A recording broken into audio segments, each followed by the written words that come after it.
Hello, today is Tuesday, July 21st, 2020. My name is Jackie Pelota, and I'm here interviewing Dr. Eric Castillo for the Voces Oral History Center at the University of Texas at Austin. Please know that this interview will be placed in the Netili Benson Latin American collection at the University of Texas at Austin. If there's anything you do not wish to answer or talk about, I will honor your wishes. Also, if there is something you want to talk about, please bring it up and we will talk about it.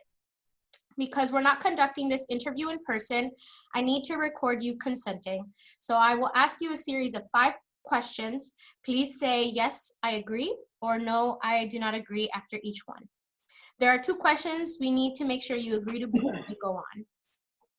Voces wishes to archive your interview along with any other photographs and other documentation at the Benson Library at UT Austin. We will retain copyright of the interview and any other materials you donate to Voces. Do you give Voces consent to archive your interview and your materials at the Benson Library? Yes, I consent. Do you grant Voces copyright over the interview and any materials you provide? Yes, I do.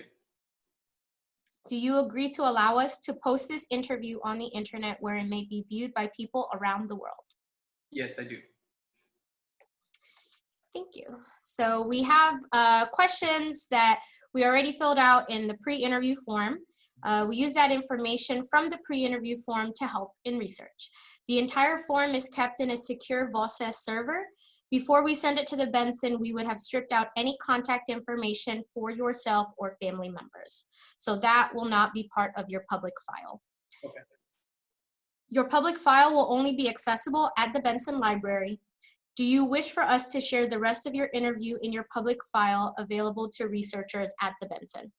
Yes. On occasion, Voces receives requests from journalists who wish to contact our interview subjects.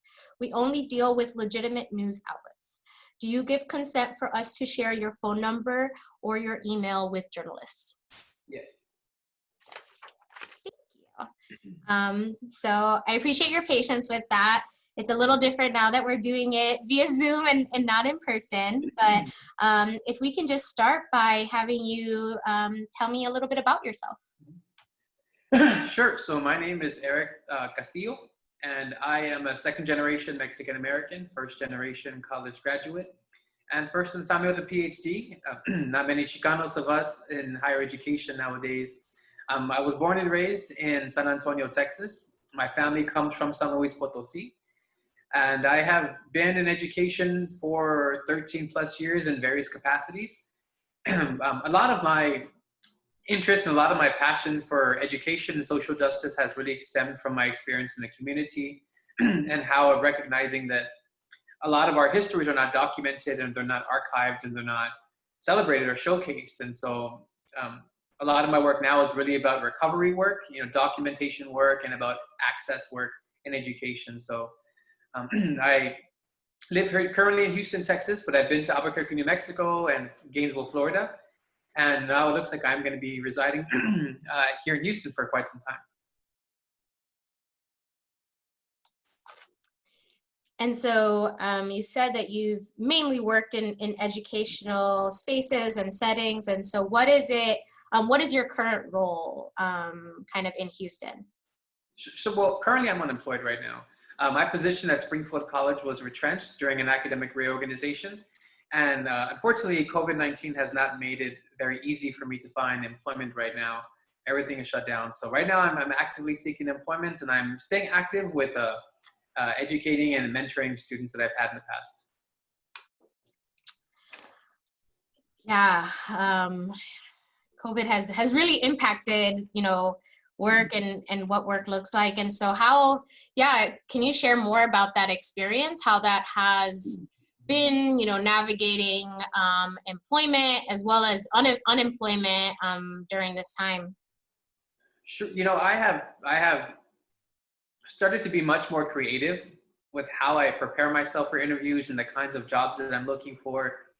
I always have envisioned myself in education, but I think that I have expanded my scope of what education really means now. a lot of schools, right? I get emails all the time saying, oh, well, for unforeseen circumstances, we're not taking anybody, we're not doing interviews, or we're not hiring right now. A lot of my colleagues who are in education are saying that they're getting emails from their executive leadership saying that they're going to see more layoffs in the future, more decreases in budgets. And so, schools are shrinking right now, and they're trying to develop a leadership strategy. And I get it, I get it. But for folks like me who are results of unemployment, it's very difficult. There are some interviews that are happening right now for me. Everything's happening on Zoom right now, which even includes even the final interviews. And a lot of schools now across the country are more open to the idea of remote work. So I'm actually interviewing for a job right now that is based out of the schools in San Francisco, but I would be working wherever I want to work. So the good thing about me is I've had experience with online learning, remote work, and so that is an easy transition for me. But again, we see so many people now that are unemployed, so the market is very thin, and there's a lot of competition now, and so we're all looking for something. And I think that the weight of being unemployed, and to be honest, again, like being a PhD that's unemployed, it somewhat seems kind of paradoxical. A lot of the people that know that I'm unemployed are like, that doesn't make any sense, but with what's happening in the market right now, what's happening with COVID-19, it makes a lot of sense, that no one's really safe from unemployment, regardless of your tenure, your credentials, and your experience. I mean, when this virus came in, it kind of knocked everybody off their seats. And for those of us that are already knocked off our seats, it made the seat much more further away from us. So I've been looking at the nonprofit sector as well, and looking at like law firms that are looking for diversity and inclusion specialists. So I'm thinking more expansively about that. And I'm taking some online courses through Coursera, just to kind of expand my skill set, and spending a lot of time, as much as possible, just going through LinkedIn Learning, for example, just so that I know how to craft a broader identity for myself.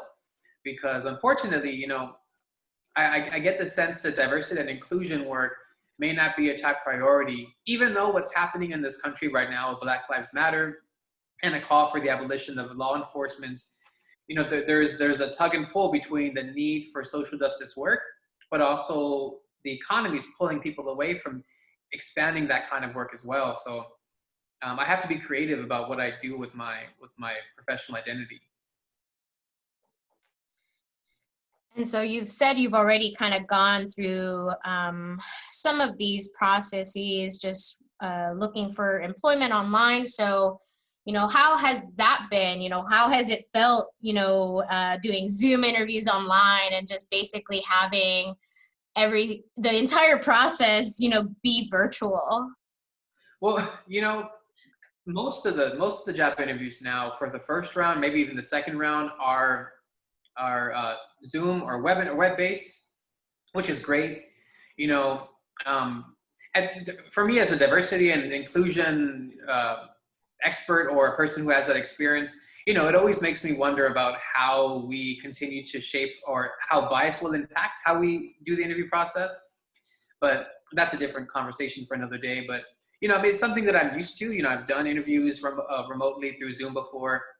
What I've seen recently, though, is people are flipping the script a little bit.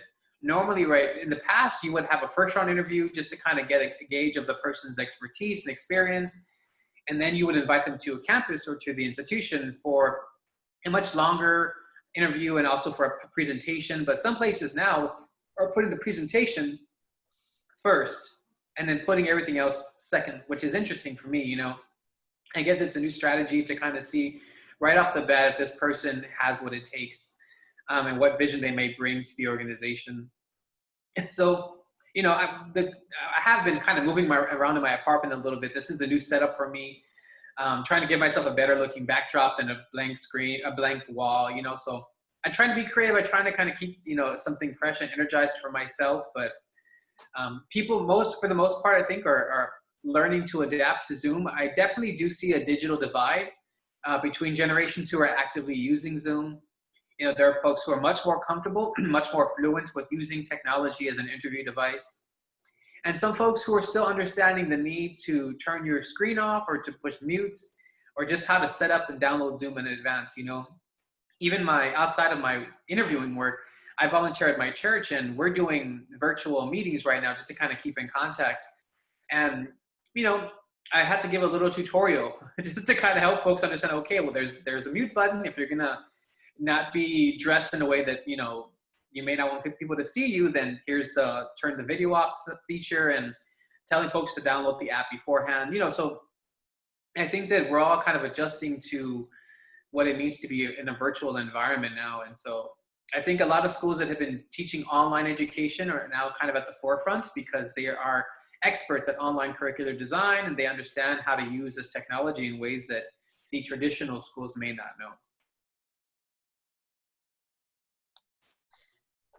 So I guess we're kind of talking about some of the challenges that might exist with this. I don't want to say new virtual platform, because it has existed, but now it's more widely used, right? And so if you can maybe speak more to the challenges that different populations might be facing now due to our reliance on this virtual platform, either for interviews, or like you mentioned, even like church organizations, other types of organizations are using this because this is now the only way that we come together, right?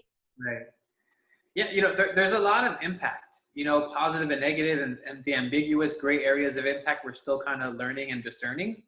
I mean, I think that as people who are the education providers, many folks, I think there are a lot of people who are uncomfortable with the use of technology.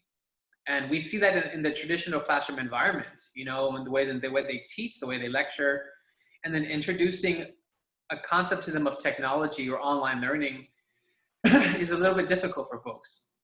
And so there are educators and instructors who are much more reticent or unwilling to, or not fully equipped to shift to online learning.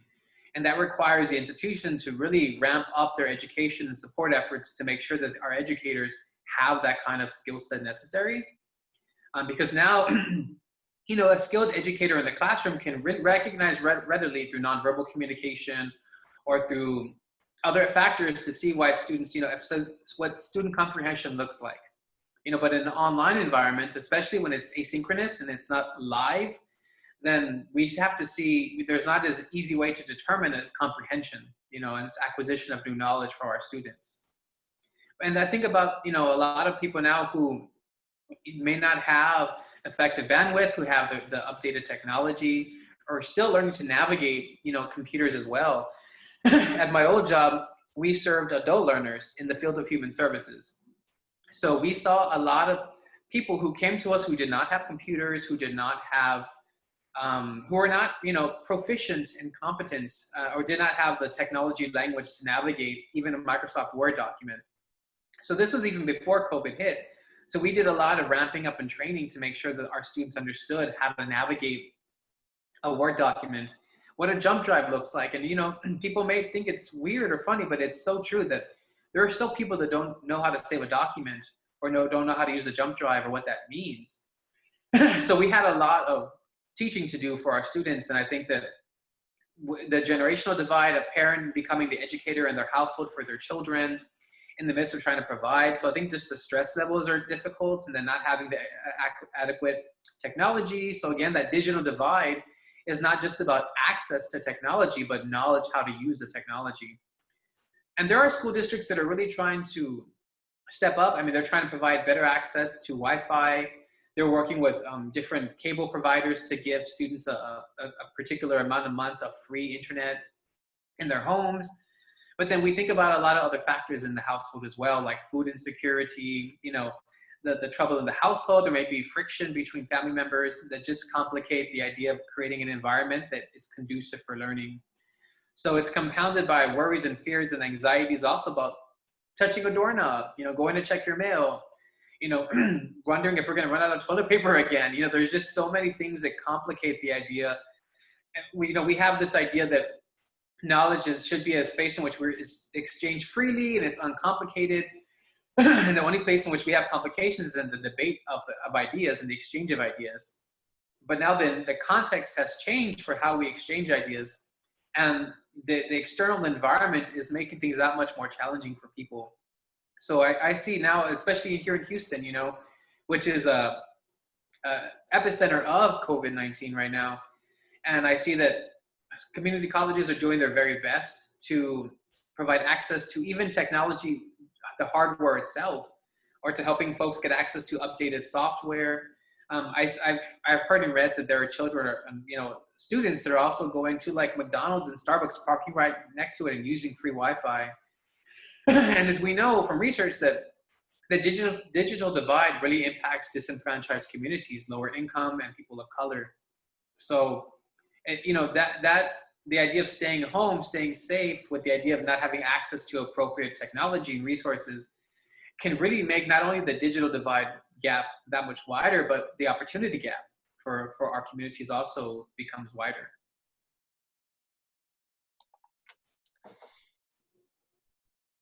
Yeah, so you talked about Houston now being at the epicenter, especially in Texas, and so I don't know what your daily routine looks like if you've gone out, but if you can maybe share some of the things that you've observed just living in Houston during this time, maybe even thinking about how it was like at the beginning when you first kind of learned about COVID and realized that it was something serious up until now, since it's definitely shifted, right? The way in which people engage and react and act from the beginning to where we are now. Yeah, I mean, when I first started hearing about that, it was beginning of the year, and it was something that was just not here yet, and it didn't feel like it was coming here. It just felt like it was something that was happening elsewhere.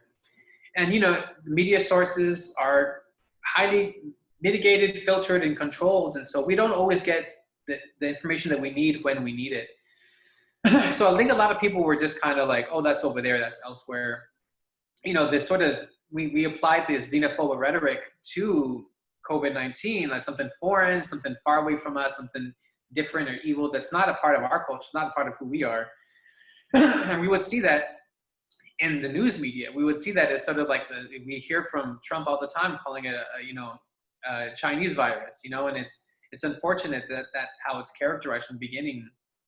And so, that was very prominent here, even in Houston. People thought about it being something very far away. But as we started to hear about and making its way into the United States, it became more real for us, more real for me. Let me speak for myself. And I spoke to my family members, and I have elders who are, vulnerable, who are a high risk for contracting COVID-19, as among many other diseases, And so I think for me, when it really got real was when I started to see people panicking in the stores. I was at Target one day, right around the corner from my house. And I went to get a couple things, I went to get, I don't remember, I think I got some like, some food stuff, just some basic things. I needed a couple of things for food. And the woman in front of me had like 5 cases of water, all these toilet papers. She had Gatorade, all this medical stuff. And I was realizing, and I looked around me, and everybody else had all this stuff. And I was like, well, maybe I'm not preparing. I mean, like Houston is notorious for getting hit by hurricanes. I thought to myself, well, am I not COVID ready like I am hurricane ready? So I kind of went back and I started picking up a couple extra things. And thankfully that I did, because it was within those next couple of days that the stores were empty. I mean, we just saw so much like empty shelves. I mean, I think I found one package of ground beef that was about $12. It was a very fancy kind of ground beef, grass-fed stuff. And I was like, oh my God, well, this is gonna have to last me, And I saw people pushing carts of so many things, and you can tell there was a lot of panic, and a lot of mistrust. And over time, we just started to see that kind of compound itself until one day, our county judge, Nina Hidalgo, who's an amazing woman, spoke out and said, we need to stay at home. And so she shut the city down in conjunction with our mayor, Mayor Turner. And that's when I realized, okay, like this is serious. Like, and I remember thinking to myself, like, I have to strategize. How am I going to go to the store to get groceries? And I have health issues that put me at higher risk as well. So I was very nervous, and I did all my research beforehand about cross-contamination and everything, gloves and safety and hand sanitizer, just everything that I could. And it kind of shifted with my parents. You know, when I was younger, they tell me to stay home, don't go out late. And now it shifted for me telling them, Ama, like, don't go to the dollar store. You know, like, if you don't need to go, don't leave it. You don't need to go to kind of get out. But it was very, it was very taxing, emotionally, because like I'm unemployed and I'm thinking about the health of my parents who are 3 hours away, and my dad who's recovering from triple bypass surgery on his heart, thinking like, well, he can't drive. My mom doesn't get on the highway. Like, how do I support them from over here? And if I go over there, what if I catch something? I give it to them, just everything kind of happening. And so I really had to limit my TV time and upgrade my prayer time just to kind of give me some peace on this. But, even now I live in an apartment community that's a mid-rise and a lot of people, and you still see folks who aren't really taking it very seriously, and it's unfortunate that, in Texas, we have a governor that's really pushing the agenda forward of opening schools in the fall. And I think about this all the time, is that, well, we saw such a low transmission rate for young children. And was it because the schools have been shut down since this COVID-19 started? And are we going to see an explosion of transmission in K through 12 children because we've opened up the schools, which means we've opened up the possibility exponentially for them to contract it? I think of my time in schools, and we were shoulder to shoulder pushing to get through the classes, getting through the hallways, up and down the stairs, and there's no way to practice 6-foot distancing as it is. And it's we see it's a lot of disparities with the classroom educators not being paid appropriately, not having the right resources, and now we're expecting them to also be PPE professionals, CDC professionals, So I don't know. I'm optimistic and I'm prayerful that things are going to change, I think we just need to have honesty, transparency, and better leadership that's going to help us get there.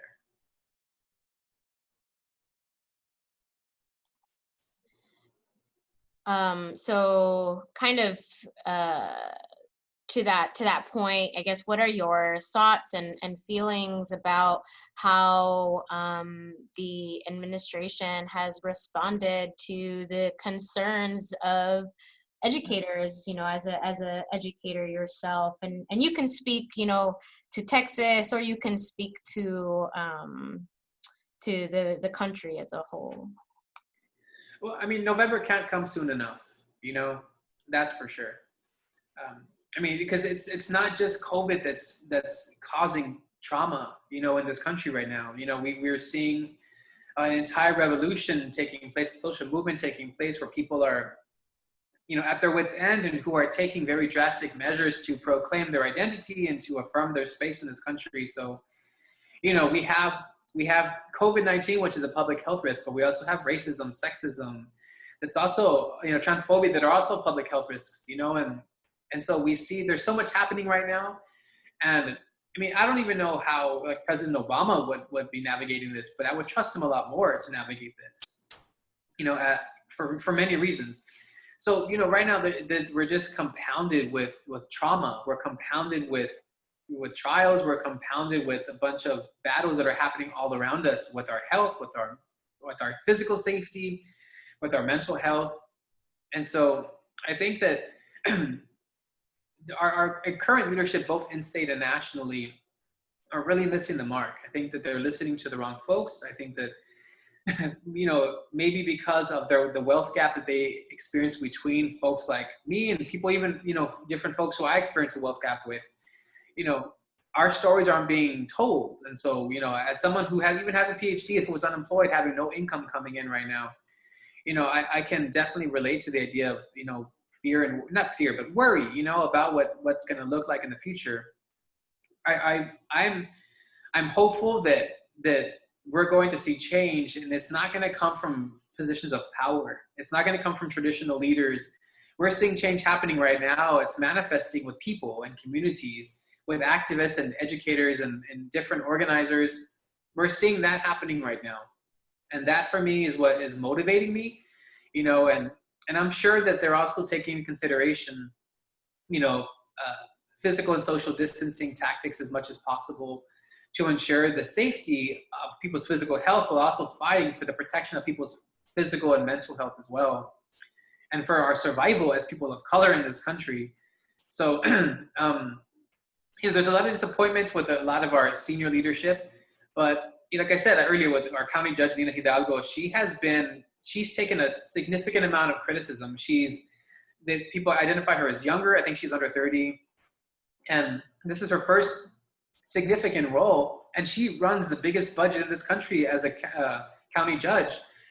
And so, but she's doing an excellent job, and she's not withholding information. She's sharing things. And so I think we need folks like that. Oftentimes we hear that people who are younger may not have the experience, but here she comes and she's transforming the way Houston is running.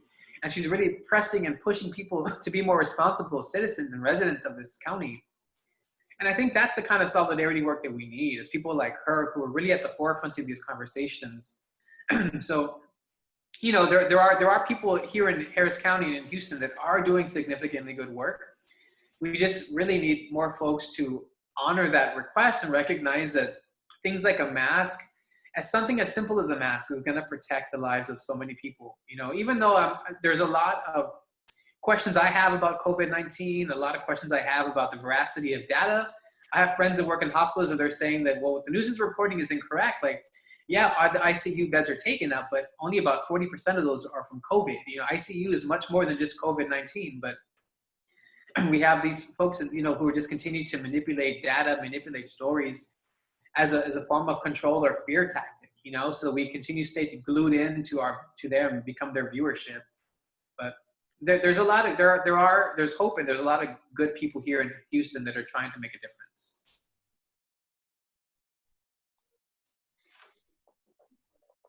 Yeah, so you talk about how it's definitely just larger than COVID when we're thinking about how our country is acting and reacting. And so I know that you had mentioned that being somebody that has always really been involved in social movements, before this time. And so have you participated in any of the current protests as of recent, or any sort of, if you're not going in person, have you participated in any sort of, activism during this time?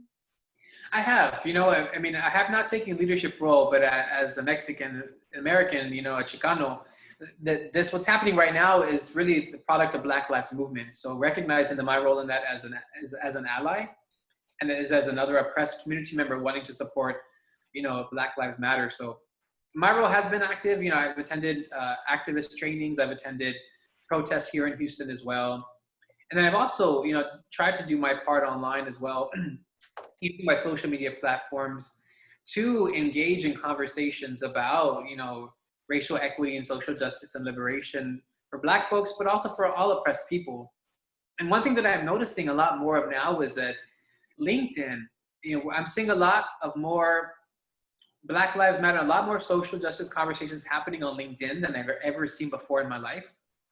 So that's interesting to me because, LinkedIn is supposed to be this professional networking, job cultivating experience. And I've very rarely ever seen people really do social justice work on there, but I see it so much more now. And people who are like vice chancellors, who are VPs and presidents now, some of it is lip service, Some of it, they're going to put on the rainbow flag behind their logo, or they're going to add a little banner at the bottom of their email signature saying that they stand in solidarity.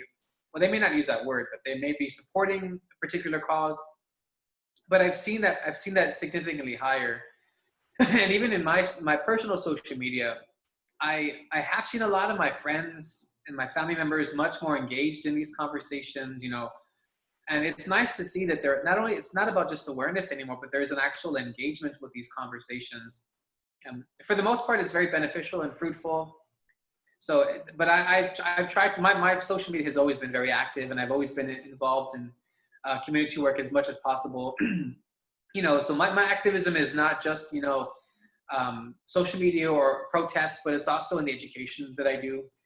So always trying to, when I'm mentoring young professionals in the field of education, reminding them of their place and tearing down doors and infusing social justice into the rhetoric of diversity and inclusion work. So I have been involved for sure. And I mean, for the most part, people have been really safe wearing masks, and you can't really do 6-foot distancing in a protest, that won't take you very far. You'll be spread out across the entire city. But, I mean, there have been people who are very careful and kind about it. And so even my pastor of my church has shown up and has been active and involved and engaging. So again, there's I think now new platforms for us to engage with social justice work through churches, for example, and now LinkedIn. That's giving people more opportunity to be vocal. I just hope that people recognize that, that social media information must be verified and followed up on, and that can't be the only way in which we continue to do social justice work. There's so much things that need to be done in our community, within ourselves and our families as well, that requires us to really think about our role in creating change, not just what we see on TV. Yeah, my follow-up, I was going to ask, how with the ways in which you've engaged in person, how, what did you observe? How did that look like? So you said people weren't wearing masks and obviously still huddled together, but, any other observations that you can share? Any, particular stories that, that you remember as it relates to the ways that you've engaged in person? Because I'm sure the media has shared a lot of information about the protests, and so we want to get an understanding of what individual people have observed. Yeah, and I'm glad that that's part of this conversation. So I mean, so one thing is what I've noticed a lot of are people who are just donating water bottles, donating like bananas, donating snacks, because you've been in Texas before, but Houston is ridiculously hot. We have a cold front right now of like 89 degrees, because the Gulf, we're pushing in some storms. But during a lot of this work, it was like 100+ degrees, and we saw people just donating. Like people saying like, "Oh, we're going to be going to this protest. This company is donating or sponsoring 400 water bottles. We can pick them up." And we just see people just coordinating these efforts. When there was a protest in Fort Hood for Vanessa, Guillen, and I joined that as well. I went to participate in the protest, and so people were just coordinating across the state, saying, "Hey, well, who can ride share over here, and who can, and for the most part, masks again are distributed. I mean, it's difficult because, for those of us that are involved in activism, community organizing, things like a megaphone, things like a microphone, poster signs that you hand out to people. I mean, now everything is just sort of like, in the moment, it's hard to think about, okay, well, did I sanitize the megaphone before I gave it away? It's right in front of my face. Did I spit in it? There's just a lot of additional things that COVID-19 is making us think about differently, But, I mean, I think because folks who are socially conscious and are activating themselves in the service of social justice, I think that by and large, what I've seen are the same folks who are taking this work very seriously. People who are also care about Black Lives Matter, care about Vanessa Guillen, are also careful about the humanity and the health of other people, wearing their masks and sanitizing all over, passing sanitizing bottles around. So I definitely see a thread of care, among the people that I've been around, So I don't necessarily feel unsafe, And that may be me being naive or just feeling that feel-good euphoria rush you get when you're involved in activism. But I have seen a strong connect between the safety of our lives when it comes to COVID and Black Lives Matter. So, but yeah, I mean, that's just that kind of solidarity work has been so important, as a Hispanic, Latino, Latinx community, we have a lot of anti-Blackness work we have to continue to do. And I see that in a lot of, in a lot of social media groups that I'm in, where they're talking about, what about our lives? Don't Mexicans' lives matter? What about us? And when is it our turn? And people posting things, well, look at Vanessa Guillen. She didn't get any special treatment, but George Floyd got all this special treatment. And, they try to find, to a degree, I understand what they're saying. To a degree, I think what they're trying to say is that, hey, we need a large spotlight on Vanessa Guillen. And also we need another spotlight on our community as well as Latinx people. But it's never about at the expense of Black Lives Matter or George Floyd. And I think that the way in which they write that narrative seems as if they're trying to compete or be oppositional with Black Lives Matter. And that is negative, that is counterproductive. And as you probably know very well as well, that there's a lot of anti-Blackness sentiment within the Latinx community. So, and we have to do a lot of that unlearning and a lot of that decolonizing process within our family and ourselves. So, and I think that's where there's still probably a little bit of disconnect. You know, the language of solidarity doesn't always make its way into ourselves, into our communities. We want people to be in solidarity with us, but how do we extend that effort? What does it mean for us to stand in silence as supporters and in solidarity with other people in other communities?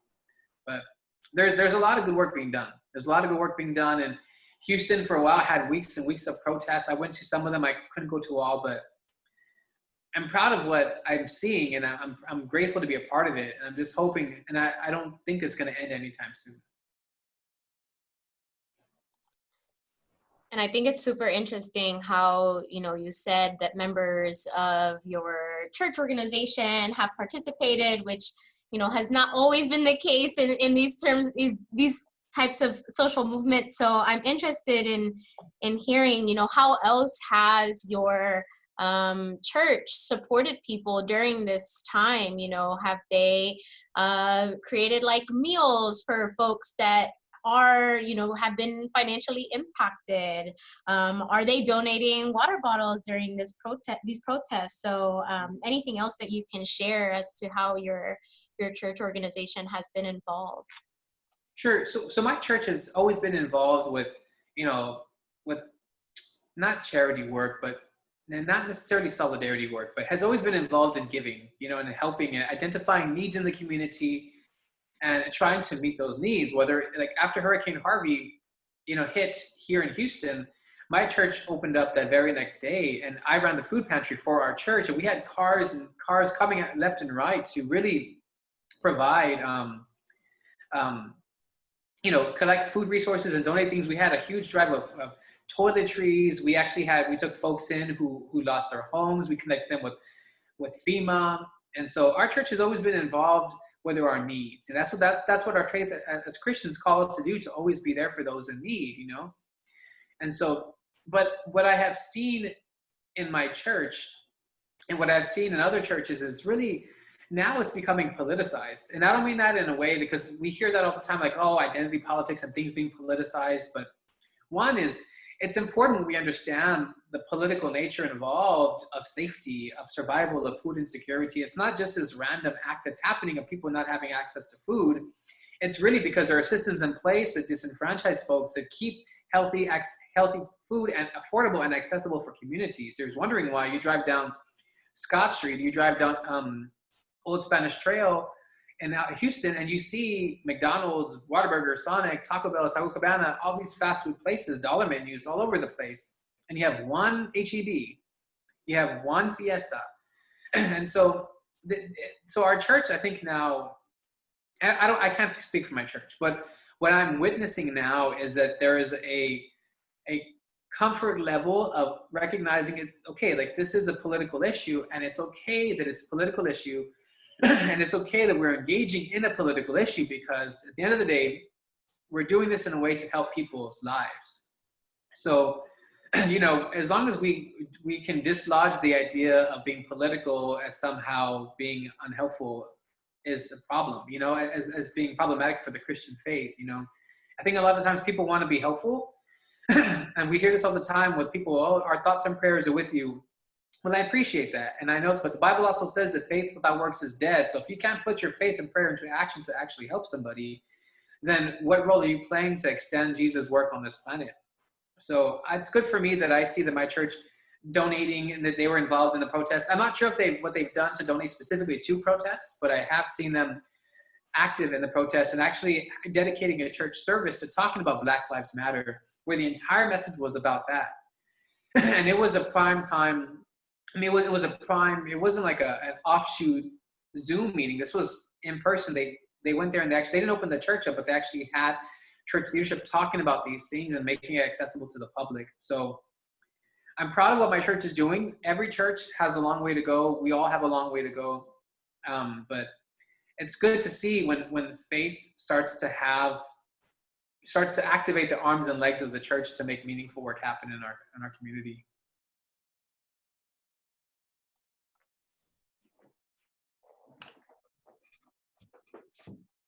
Well, you talked a little bit about the ways in which you have seen, some communities disenfranchised, through food security. And I'm interested because Houston is pretty diverse, right? It's not just Latinx folks. And so have you seen any, specific concerns or issues kind of amplified by COVID for the Latinx community specifically? You can speak specifically to Houston or Texas, because I know, your family is in San Antonio. Could you say the question again? I apologize. Yeah. So, you started talking a little bit about the food insecurity that you've seen exist in Houston. And so I'm interested in kind of hearing if you've noticed any specific concerns amplified by COVID, because you were talking about these concerns existing, right? They existed before, and now they're kind of just coming to the forefront due to COVID. And so any specific concerns you have seen specifically for the Latinx community in Texas? Good question. Let me chew on that for a second. I mean, so Houston is the most diverse city in the country. It is, I believe, the 4th largest city as well in the country. And it is a very heterogeneous Latinx population here. I mean, you can drive down Westheimer and you'll see Honduran, Guatemalan, Dominican, Mexican, you name it, food here. And so, so the diversity exists again, like that, and that's the diversity of people exists here, right? So, but it comes down to the issue of access, and there are a lot of nonprofits here, like Baker Ripley, for example, and FIEL, Houston Immigrant Rights Organization, that are really dedicated to providing access to quality food, and also access to like prometoras, like people who can help in the community understand, like being bilingual community health workers that will help the community. So I think I can speak probably more broadly to the issue of access to resources in general. But yeah, I mean, where the communities were predominantly like the new arrivals of the new American and the immigrant communities exist are in lower income areas. So we're not seeing, them have wide access to healthy food options, when they have access to things like McDonald's or things like Jack in the Box. And, the kind of produce that they may be used to from where they're coming from is not as accessible here. So I think that there are organizations that are trying to provide those opportunities to give better food products and better food options for them. HEB, that's the Texas grown grocery store, is opening up much more places. But to be honest, I mean, if I think about it now, they opened up one in the Heights.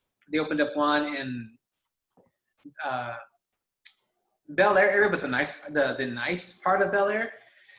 So, they're not really expanding into the areas that people really need. So I guess there's some work for them to do. But yeah, I mean, like we're seeing a significant increase of people of color going on unemployment and requesting food stamps here in Texas. And so we see that in the data. So there's definitely a need for food. I don't have a lot of information. I guess that's some kind of like dancing on this topic a little bit, but a lot of information I'm getting is from my friends who are doing this type of work as well. So, I'm grateful and blessed that I don't have access to issues with food insecurity. So it's something that's not as connected to me as something I can really speak about, I guess. And, I know you said this is not the type of work that you are super involved with, but, how do you see food insecurity impacting the health effects that we're seeing now due to COVID? Mm-hmm. Well, I mean, I think about things, okay, so what do folks need who are working class, working poor, who are working paycheck to paycheck, who are making below the poverty line? I mean, one is transportation, and Houston has tried its best, but during this whole COVID crisis, they significantly shrank down bus routes, and they cut down the amount of times buses are running. So people who are domestic workers who have to get to River Oaks, a very wealthy area, may not have reliable transportation to get there, which means they may lose their job and may not have money to get to their children, get their food. Or I'm thinking about parents now who have to leave their kids at home or with a neighbor. So, like the issue is not just about food insecurity, but it's about insecurity in general, financial insecurity, safety for their children. And I see that quite a bit, and and I recognize that. I see people a lot more walking on the streets. And I was talking with people, one of my friends who works for the Texas Workforce Commission, and she says that because buses aren't running as much, people have to walk miles and miles because this city is so expansive. They may live like in the West Park area and have to go all the way to Rice Village for work. And that is not something you can do on foot. And the luxury of Uber and Lyft is not available to them. So there's definitely, like an expanded gap or divide between the resources that they need the money that they need to provide and give the resources for their families.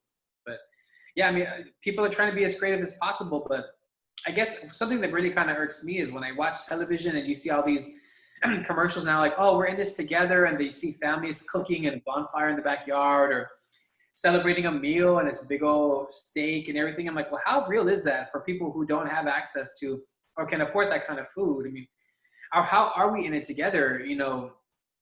Comcast or T-Mobile. How are you really in it for those that can't even pay their phone bill, or maybe they're using Metro PCS because your rates are too expensive for them? So I think that pays a toll when you have to see that on television, and you kind of feel like, well, we're not really in this together. And a lot of communities are going and taking many things from the food bank as much as possible. Churches are stepping in. Schools are giving out food right now. The school where my godkids go to, they were giving out free meals for every child in the household, regardless if you went to that school or not. They gave you a sandwich, they gave you an apple, and I think maybe a juice or a milk or something. Just trying to help, because I realized that when the economy shuts down, jobs shut down, schools shut down, no income coming in, the stress of the parent having to teach their kid, and so now like everybody's just trying to kind of help, and that's tough to see, but it's also kind of empowering to see people stepping up to help out. But for the Latinx population, I mean, that's a significant issue for them as well. I mean, in the 5th Ward, for example, or again, like we kind of disperse all over the city, but I hear a lot from my folks who are working in social services that they're just seeing a disproportionate amount of people who are negatively impacted and who don't have a car and now don't have a job, and who are surviving off of like the graciousness of churches to help them with their food. And so you talk about just unemployment being really prevalent within the community. And so has the city, because I know some cities and states have enacted policies to support, so maybe a rent freeze or other policies, but have you seen Houston or Texas do anything like that to support the unemployed population? Well, so in Houston, I know the county judge, again, Lina Hidalgo, she was very active on putting a moratorium on evictions. And I forgot when this maybe like March and April, and she had that helped quite a bit of people, because people were panicked right away. It's like, oh my God, I lost my job, I got rent next month, and they may not have savings accounts. And so that helped temporarily, but what happened recently, and I don't have the specifics on it, but when I was watching the news about it, she was encouraging the county, precinct judges or the precinct officials to now within each precinct to extend a moratorium for their specific areas, because even my apartment community said, oh yeah, well, we realize people are hard pressed because they're unemployed, so send us an email and we'll see what we can do.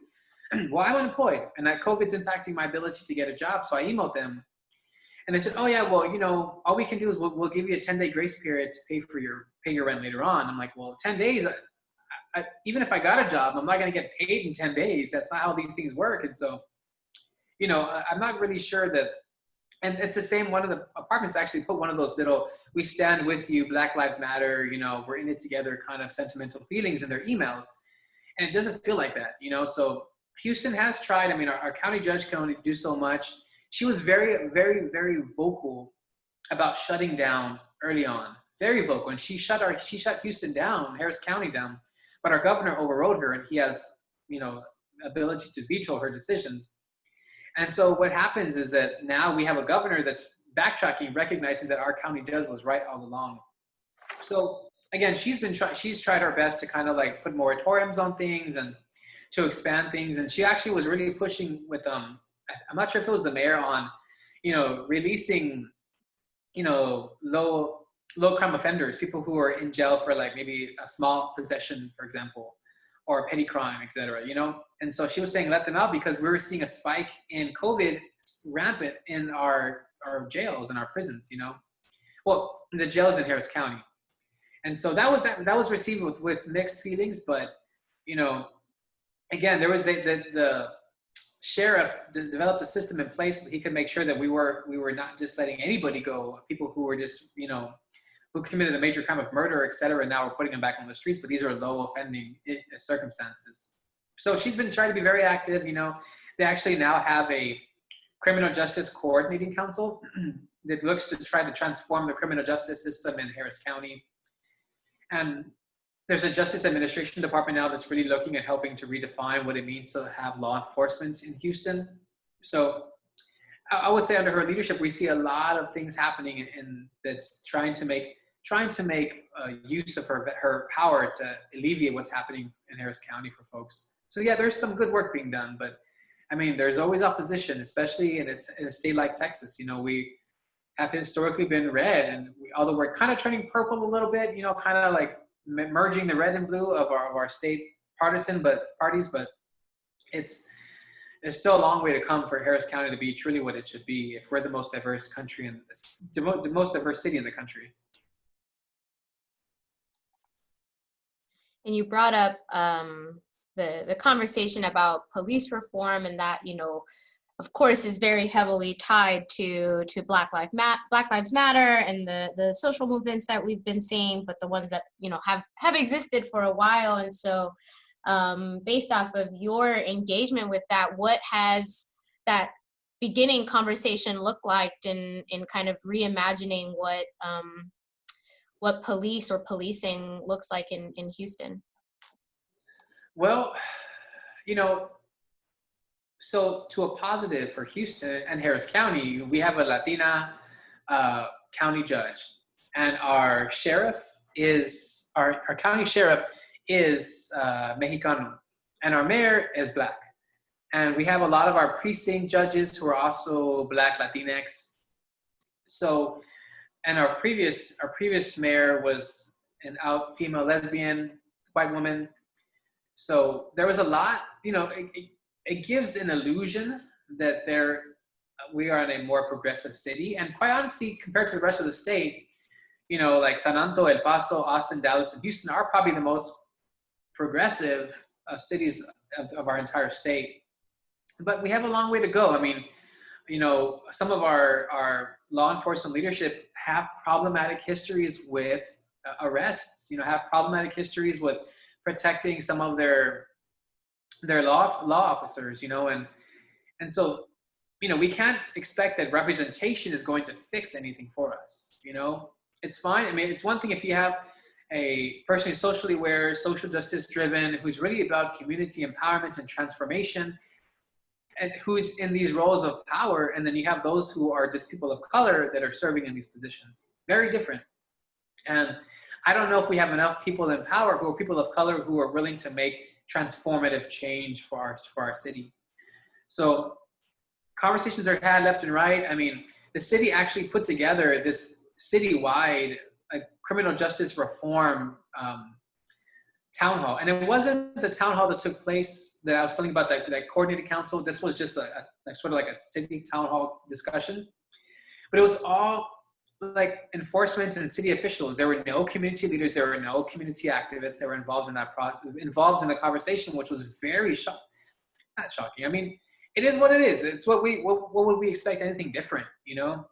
So I think that there's a level of lip service, there's a level of good intention, and there's a level of, and a small number of folks who are really trying to like usher in change again, like Lina Hidalgo.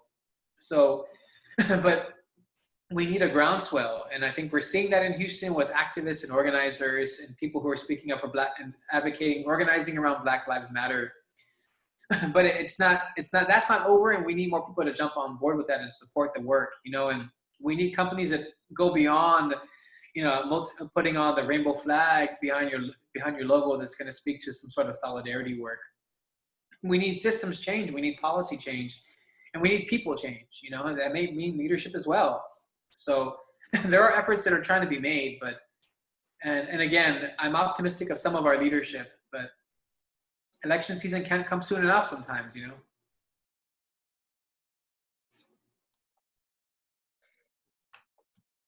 And so I want to be respectful of your time with me today. So is there anything else that you would like to share with me about your experiences with COVID-19 that I've not asked about yet? I guess just to kind of summarize, I mean,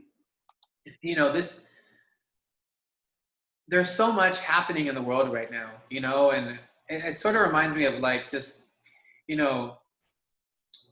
when I was with one of my colleagues, she would always say the master's tools are the tools of distraction. And if you're familiar with Audre Lorde, she wrote the master's tools will never dismantle the master's house. And the master's tools are these tools of distraction, and quite often we see something happening on this side or something happening in this part of the country, and we are consumed by that. And we forget of other things that are happening. I mean, we had communities in crises for decades here in Houston. We had communities in crises for centuries in this country. And now we see officials trying to create change, and now we see corporations trying to be more progressive.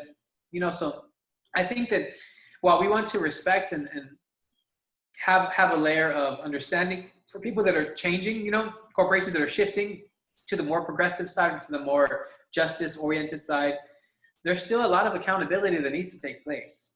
And there has to be a lot of immediate action that needs to take place. I mean, jobs are going away. People are needing to be employed, and who knows what's going to happen now with food, and if a second wave of COVID hits us, like there's just a lot that's happening right now. And I just hope that we're not distracted. And I hope that as y'all continue to collect stories, that y'all start to see thematics that broaden the scope beyond COVID-19, but as something that is a bookend of something much greater that's happening, for people of color across the country and across the world. But people are resilient, and I think that, if given an opportunity, allowing our voice to be heard and amplifying our voices will be something that can help create change down the road, decades or centuries later. So I think what y'all are doing is fantastic because, everybody has a voice. Y'all aren't here to be a voice to the voiceless. And y'all are here to amplify voices, to collect voices, to recover them, and to position them to be as co-authors in the larger narrative about what this means to be Latinx in this country at this time. So I'm grateful to be a part of this, and I hope that this work does something meaningful for people that are part of it, and that it actually helps shape larger global discourse about, race and justice during times of COVID. Well, thank you so much, Dr. Castillo, for sharing your thoughts and feelings and experiences during this time. And, I'm just very appreciative of your perspective. Thank you for including me, Jackie. I appreciate it.